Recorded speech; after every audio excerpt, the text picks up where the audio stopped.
People deluded, I'm back again. Thank you very much for tuning in each and every time. Now, the grind don't stop, the work don't stop, and I was preparing for my Champions League live stream, PSG versus Manchester City. Make sure you're all there, people. Shameless plug.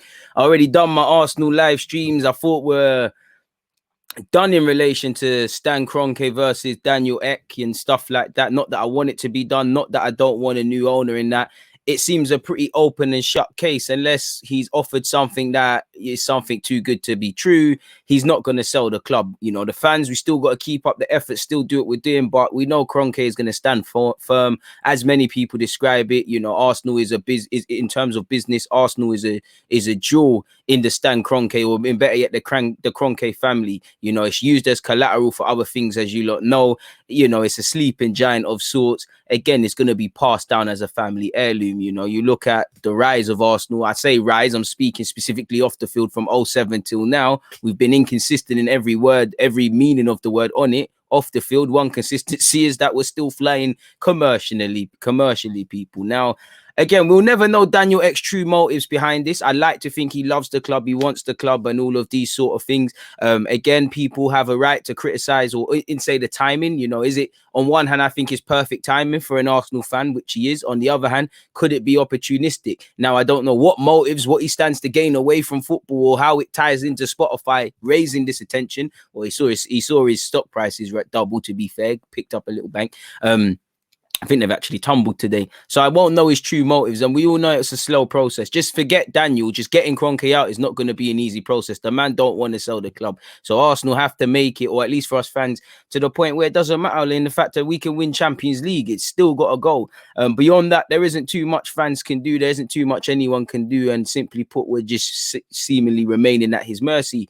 But, you know, Daniel has spoken to CNBC and has reiterated his commitment to potentially buying Arsenal and all of those sort of things. Not that I don't have interest in definitely speaking about getting the owners out, but it just feels like we're talking about the same things. But there was this little voice in the back of my head that said I had to do this vid. So nonetheless, I'm sure everyone and their nan has seen the info. I've come across it on The Independent. It's pretty funny because all the journalists and everyone I follow on Twitter, everybody's tweeting at the same time, the same copied and paste messages of the same words Daniel Ek is saying. You know, it's crazy. But as you lot can see here, people, he's serious, very serious, allegedly, about buying Arsenal. And, you know, when he talks, there's an emotive feel. You kind of forget that he's a billionaire because he speaks about being a fan for over 30 years and all of these things. I know journalists are out there saying he's not tweeting enough about Arsenal, so he can't be an Arsenal fan, and questioning his, you know, is he sincere about this? I'll leave that for you. But as you lot know, people, Ek has said he has secured funding to put a compelling offer to the Kroenke family, who have proved increasingly unpopular since taking majority charge of this club in 2011, people. And, you know, we really sold ourselves up the river in 2007 when he first got his claws into this family. Now, again, first thing that's positive as a fan hoping that the club is sold is, first and foremost, we know he's worth a certain £1 billion. We know the club is worth a certain £1 billion. We know, not that I know or anything, you know, significant part of his fortunes in Spotify. Be stupid to sell that up. You know, it'd be stupid to take his whole net worth and go in there, you know, which would be suicidal, as another report by somebody I've seen has come up, and it's someone closer to the matter has spoken about. We all know billionaires, you know, they're not going to buy something for $1 billion. There's all different loans and things they can use as collateral and all different ways around it. So to hear he secured funding again is popular. Not that I know anything other than football and I know the finances, but obviously if it was to happen, who did you get the finances from? Sorry, is it a bank? Of course, you're gonna have to pay that back. Is it a private loan equity company? Again, there's gonna be compelling offers there. Again, you know, somebody, you know, you always in life is about transactions. Nobody gives something for nothing. So are these, assuming it's other members of a consortium, are you going to be the majority shareholder, or are some of your shares going to them, in which it could be a good thing? It could also be quite complicated, as you lot can imagine, people. So to hear he's found a compelling offer together with his consortium, it means that we're that much closer. Again, no offer's been put on the table, and it need to be something out of this world, potentially something Arsenal isn't worth to get Kroenke to sell. And that's something he has to remember as well, in the sense of I don't know why it's gone. That my free trial must be gone. In a sense of, you know, Arsenal is going to be a losing business. It is a losing business. It's not gonna change. It's not gonna change overnight. People, you know, we're losing already because of the financial fallout, because we've been just failing anyways. And obviously it's a loser's game. The first thing, you know, they typically say, if you own a football club, you're not really making cash. But we'll have to see, people. As you lot can see here, now you can see, he said he's ready for a long journey to buy the club. It's going to be and this is where the fans have to play the part. Kroenke doesn't give a crap. This is a man that's moved one team out of one state. So to have any chance, we have to make it abundantly clear. If anything, I'm trying to appeal to Josh Kroenke to leave the club, really, because it seems like he will quit more than his dad. His dad's a, you know, 70-year-old businessman with how much business he is. He's not going to give a crap, really and truly. He's very serious about buying Arsenal. He knows it's a long journey. And on top of everything, there's a very emotive feel, which is smart and obviously gives fuel to the fire beyond the obvious. No, I'm not talking about this Euro millions, people.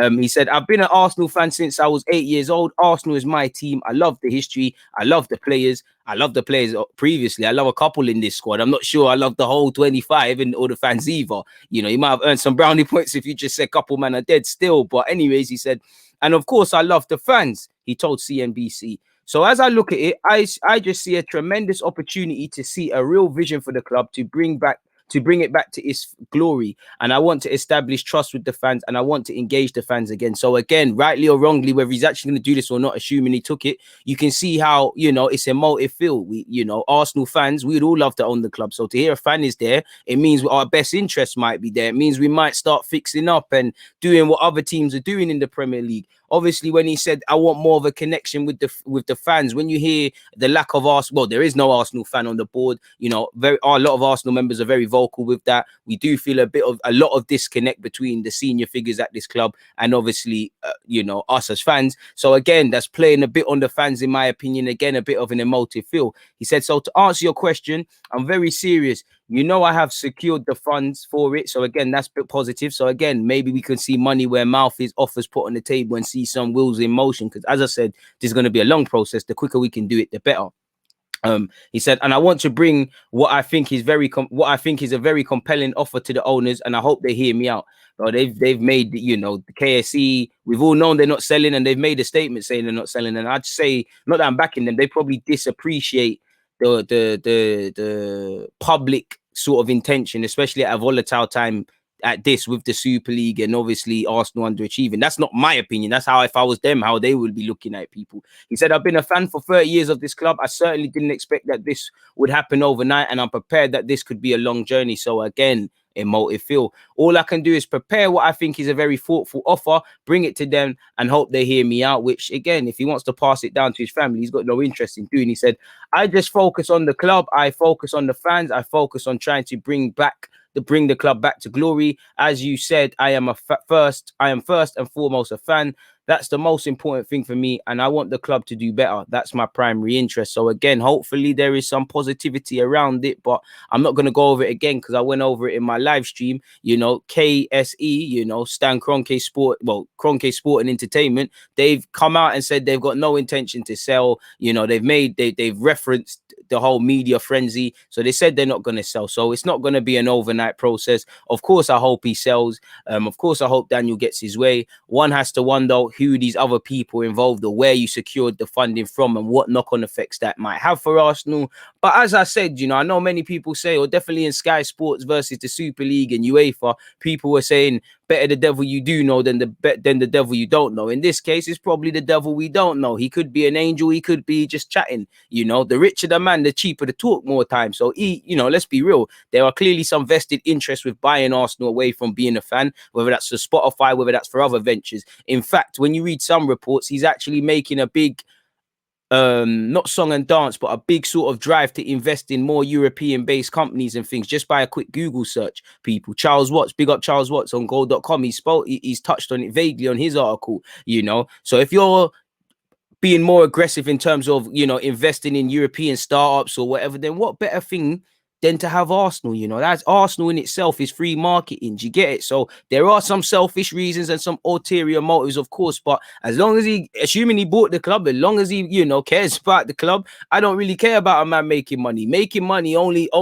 matters when you're doing it at the expense of the fans. You're a businessman. You know how to make cash. Keep doing what you're doing. In fact, Arsenal need to learn how to make cash. So away from fleecing fans. So, you know, I'm all for this, but beyond just my imagination as a fan, you can't see it happening purely because we're told it's not happening. So we'll see what other twists and turns there are to happen. But for now, people, it's been a pleasure speaking. You know, like I said, this temporarily disrupted my day. I'll be back again for the PSG watch along. I hope you've enjoyed this 10 minutes or so. But for now, God bless. Make sure you hit the like button, comment if you've got any opinions. DG, I'm out.